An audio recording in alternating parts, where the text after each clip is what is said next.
எல்லோருக்கும் என்னுடைய அன்பான வணக்கங்கள். உலக புகழ்பெற்ற ஒரு பெரும் தலைவர் வெளிநாட்டு சுற்றுப்பயணம் மேற்கொள்றாரு.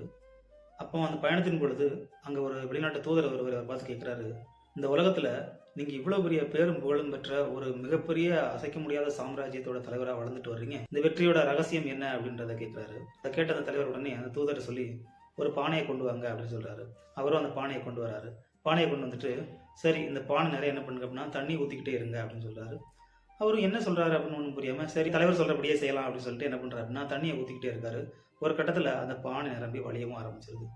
உடனே அந்த தலைவர் சொல்றாரு, இப்ப நிறுத்துங்க. அப்போ தண்ணி ஊத்துற நிறுத்த சொன்ன அந்த தலைவர் இப்ப சொல்றாங்க, இந்த பானையில இருந்து தண்ணீர் எல்லாம் வடிஞ்சு விழுது இல்லையா, இப்ப இதுக்கு எந்த நீர்த்துளி காரணம் அப்படின்னு உங்களால சொல்ல முடியுமா அப்படின்னு கேட்கவும் அந்த தூதர் ஒரு நிமிஷம் வியந்து போறார். என்னுடைய நாட்டின் இவ்வளவு பெரிய வளர்ச்சிக்கு என்னுடைய நாட்டில் உள்ள ஒவ்வொரு குடிமக்களும் தான் காரணம் அப்படின்னு தன்னுடைய பதிலை முன்வைக்கிறார். இந்த பதில் இந்த உலகத்தில் உள்ள எந்த தலைவருக்கு பொருத்தமா இருக்கும்ன்றத கமெண்ட்ல சொல்லுங்க. நன்றி.